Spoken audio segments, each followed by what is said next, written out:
Hi, I'm ICLR Chief Engineer Keith Porter. I'd like to introduce you to a concept about creating incentives that help people pay for resilience measures. By resilience measures, I mean physical improvements to buildings that make them better able to resist floods, wind, or other natural disasters. The work I'm presenting here originated about 10 years ago within the Multi-Hazard Mitigation Council of the U.S. National Institute of Building Sciences. We were motivated to develop the incentivization concept by concern that America was suffering too much from natural disasters and was under investing in resilience. We agreed with the Pew Charitable Trust that there was something that we call the resilience investment gap. This chart helps to illustrate that gap. I'll offer some US statistics here, but much the same is true in Canada if you just scale the numbers by population, more or less. Natural disasters now cost America $120 billion a year. For scale, the US spends about $1.4 trillion annually for new construction. $120 billion is 8% of 1.4 trillion. So that says that natural catastrophes are effectively wiping out 8% of the construction value that we put in place every year, or 1 month of construction value lost for every year of new building. More worryingly, catastrophe losses are growing 6% per year after accounting for inflation, which is 10 times faster than the population grows, several times GDP growth, several times the growth in construction, which means that new buildings are adding to our risk rather than reducing it. The little star in the figure shows about how much the federal government is spending on mitigation, a few percent of the annual losses. We don't know how much the private sector is spending, but my guess is a few billion a year, maybe not even as much as public sector spending. All this despite the widespread consensus that, in general, many kinds of natural hazard mitigation efforts save more than they cost. So we at the Multi-Hazard Mitigation Council developed the idea of incentivization as one way to help close that investment gap. It helps to explain incentivization if you have a concrete example in mind of what you want people to do. Let me illustrate with the example of mitigating urban flooding.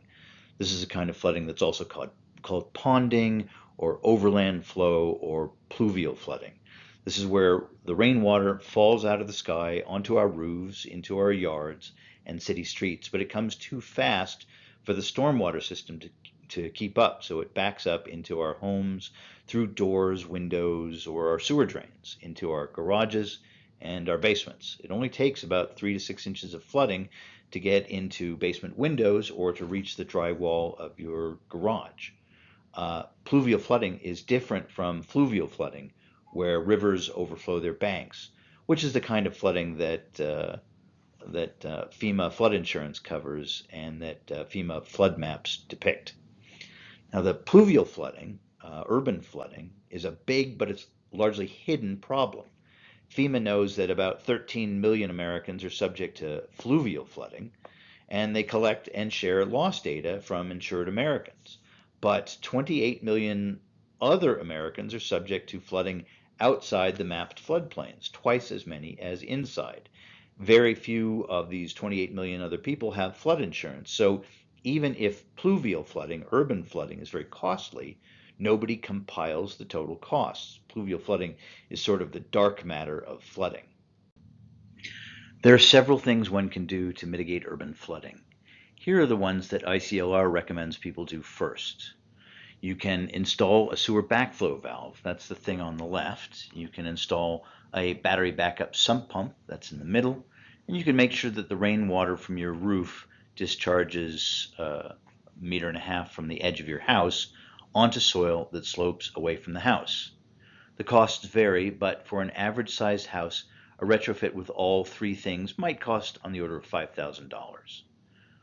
Now, wherever that average size house has more than about a 0.4% annual chance of flooding, the mitigation is going to save more than it costs. Now, the benefits, the avoided future losses, they scale with that chance of flooding. So for an average size house with, say, 5 times that threshold chance of flooding, or about 2% annual chance of urban flooding, mitigation saves 5 times the cost. That is to say, $25,000 on a long run average basis. Spend $5,000 to save $25,000. That sounds like a no-brainer, but is it? No, it does not make sense for you to spend the $5,000 if most of the benefits go to other people. In three broad strokes, here's our concept for incentivization. Here's how those savings flow to other people. This chart shows costs and benefits for that average house if it has 2% per year chance of flooding. Imagine that you just bought the house and you expect to stay in it for about 10 years, which is about average, maybe a little longer than average. You pay the $5,000, and in 10 years, at 2% per year, there's about a 1 in 5 chance of a flood during your ownership period. So only about a 20% chance that you're going to actually save anything. Accounting for the chance of flooding and the savings if it does happen, on a long run average basis, you'll save about $2,500, or your insurer will if you're the rare person who buys flood insurance. If the house is going to last another 50 years or more, some future owner or insurer will probably get the benefit, about $12,000 worth on a present value basis. Your lenders save about $500 through lower default risk. Governments save about $8,000 on disaster response, recovery, and taxes. So the total savings is $25,000, and the overall benefit cost ratio is 5 to 1, which is $25,000 of benefit divided by $5,000 of cost. But you only see $2,500 of benefits for a $5,000 cost. That's a benefit cost ratio of 0.5 to 1. Or if you bought flood insurance, the insurer saves that $2,500 and you save nothing. Your benefit cost ratio is 0. In either case, it doesn't make sense from your perspective. The point here is that mitigation saves, but it does so unequally, which we think helps to explain why we don't mitigate as much as we should. By the way, how would you know if you had a 2% annual chance of flooding of at least 3 to 6 inches? You can go to riskfactor.com and enter your address, and it gives you a number between 1 and 10 called the flood factor, where 1 is good and 10 is bad. Fathom Global created the maps that you find there, and they offer this yellow to red grid on the left.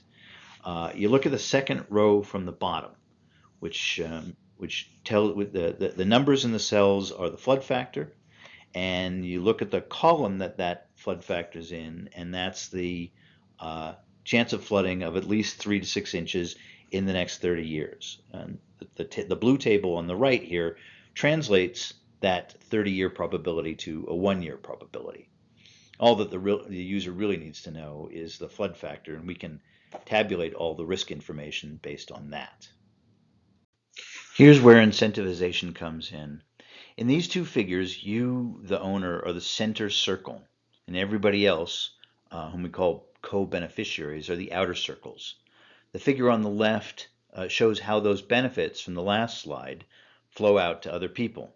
The right-hand picture imagines that the co-beneficiaries can share a portion of their benefits back, say 1/5 of their benefits in the case of a benefit cost ratio of 5 to 1, to help you pay for the mitigation. Your insurer can lower your premium to reflect their lower risk, as some insurers like FM Global try to do. Governments can give you grants or tax breaks. FEMA, some states, and some cities already do this sort of thing. Future owners can pay a higher purchase price, as we've seen buyers do for some tornado, hurricane, and earthquake resilience features.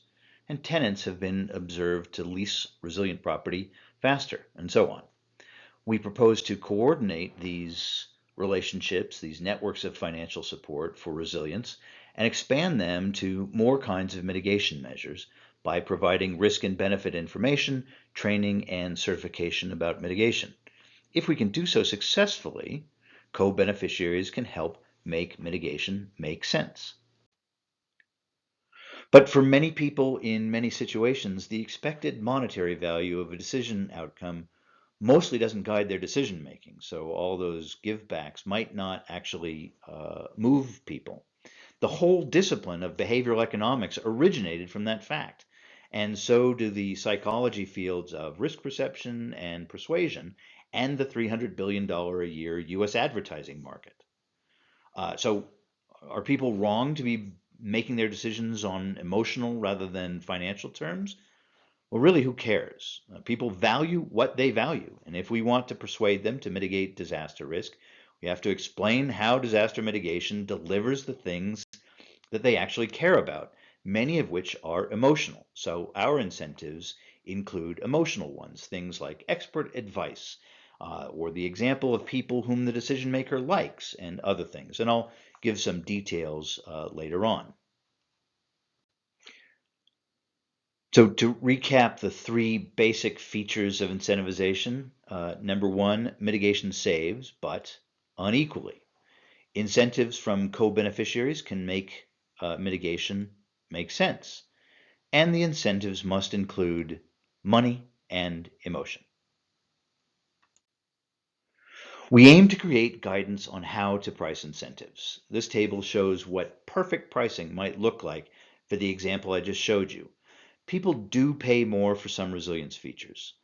So suppose the next buyer paid $2,700 more for the house because of the flood features, and the lender offered a $100 break on points, and the local, state, and federal governments gave you grants and tax credits totaling $1,700.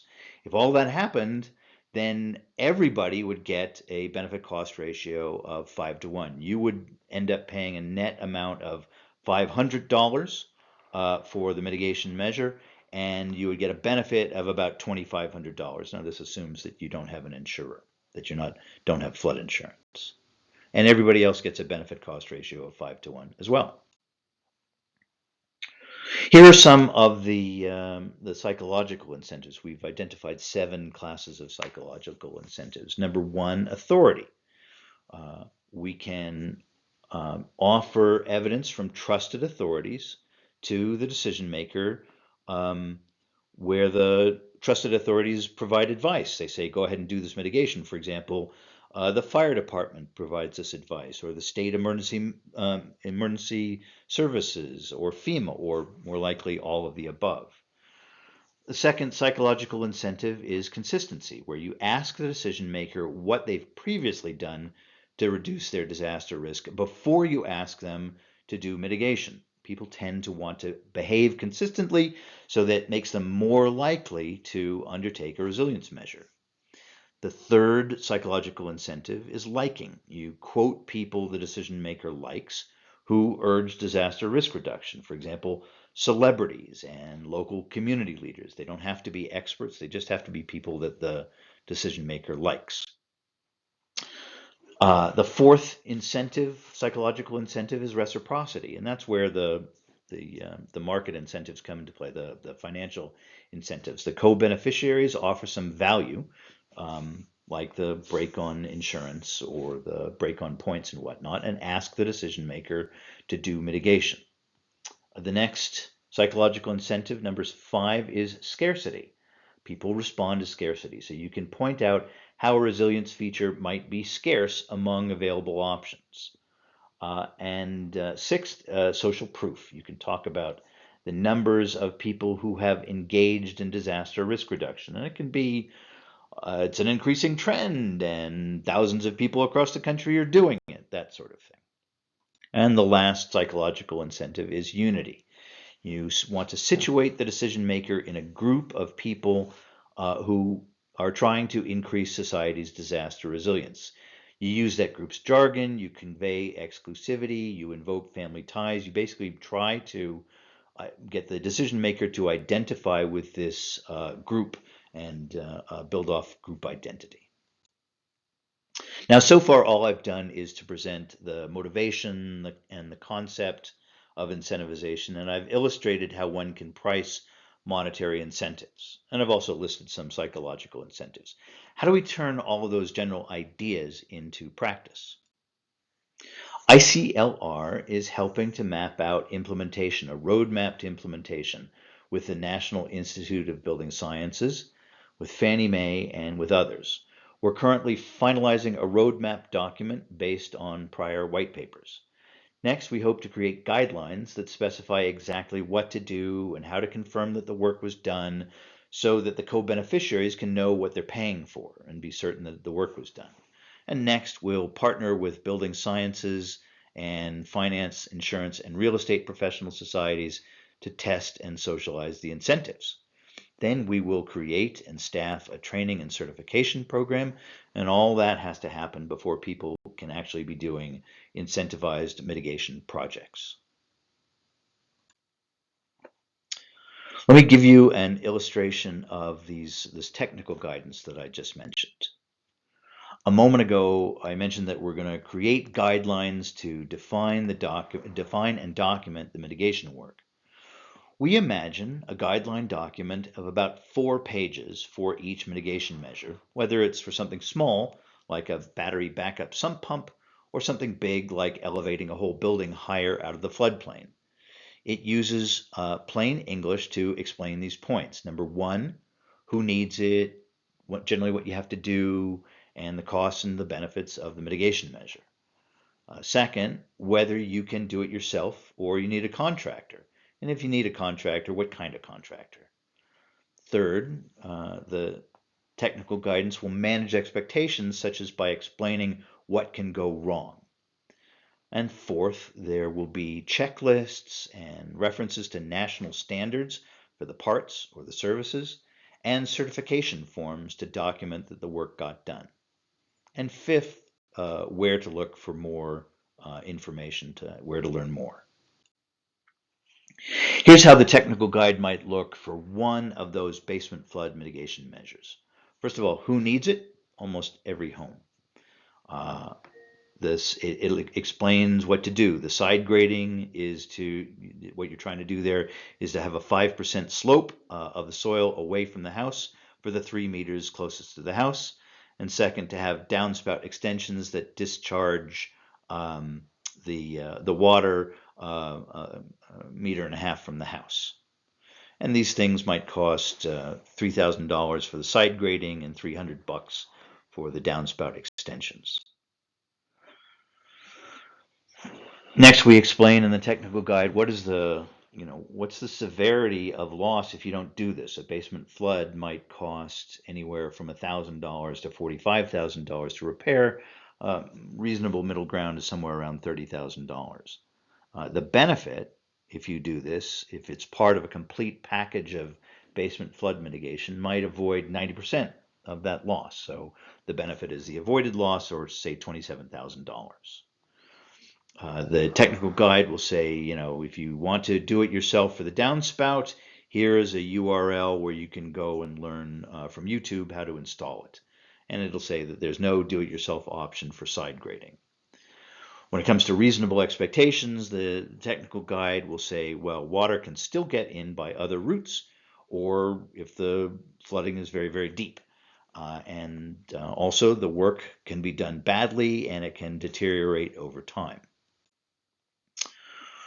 And then, we would offer checklists with how to document whether the work needs to be done and what was done, and include photographs from it. So here's a checklist for downspouts and side grading, and it's got the homeowner's name and address, and if you had to hire a professional to do the grading, that professional's contact information. And then there's questions that ask you, basically, do you need to have this work done, and it instructs you to take photographs of the situation before and after you do the mitigation to document that the work was done. And then there will be a place for more information. For example, for this technical guide for side grading and downspout extensions, the technical guide would point to a 35-page handbook that the Institute for Catastrophic Loss Reduction has offered. And it'll have quotes such as, almost every homeowner has had to deal with a drainage problem in their yard at some point, which a flooding expert has offered, and risk factors that might affect your risk. And here are the technical guide would also include benefit costs information. Here are the benefits and costs for our example mitigation measures. We could do the same for other mitigation measures such as flood elevations or earthquake retrofits. For simplicity, I'm just showing the benefits for those for the flood mitigation measures I showed you, and for 3 flood hazard levels. By flood hazard level, I mean probability per year. And the 3 I'm offering here are 0.1% probability in a year, 1% probability in a year, and 10% probability in a year, which I'm calling low, moderate, and high hazard. Those are roughly equivalent to flood factors 2, 4, and 7. But of course, it's easy to add columns for the other flood factor levels, other hazard levels. So I'm going to highlight the moderate hazard, the 1% per year. It's a little bit different from the 2% per year that I showed you a little bit earlier. But that would equate roughly with a flood factor of 4. And the table here shows once again, the basement flood repair cost and the cost of all the mitigation measures, the side grading, the downspouts, the sewer backwater valve, the battery backup sump pumps, and the total cost per house. The benefit cost analysis table shows information about the benefits that accrue to a couple of different kinds of owners. An owner that's halfway through halfway through their tenure, say 5 years left in that they're going to own the property, or somebody who has just bought the property and is going to remain for 10 years. The results for the insurer, the benefits to the insurer, are expressed in terms that insurers tend to care about: claim frequency and severity. Here are the benefits for lenders in 2 situations. One, where there is a 2% chance that the homeowner has negative equity. That's currently the average case in the United States. And the other, where the lender knows that the homeowner has negative equity, which you could find by checking the mortgage and Zillow. So their benefits are shown here. And here are the benefits to local, state, and federal governments with certain reasonable parameter values in the left-hand column. The point here is not for you to read all these figures, it's just to know that these figures can be tabulated and are actually in our roadmap for these the basement flood mitigation measures. I haven't shown you everything about the roadmap document. It also lists the organizations and professional societies we hope to partner with and what we're going to ask from each one. It includes more details about training and certifying the people who will do the work, and the people who will check the work, and the people who will serve up a certificate of compliance to the people who are going to offer incentives. I've shown you the engineering aspects of incentivization as it currently stands, but an economist colleague is working on the design of 2 new kinds of home equity loans that would help pay for mitigation. 2 insurer colleagues are working on procedures to give risk information to underwriters and actuaries so that insurance companies can create and price products that would help pay for mitigation. And another colleague is working on the local, state, and federal government policy aspects. We will publish our roadmap in mid-2023. We welcome your advice. Thanks very much.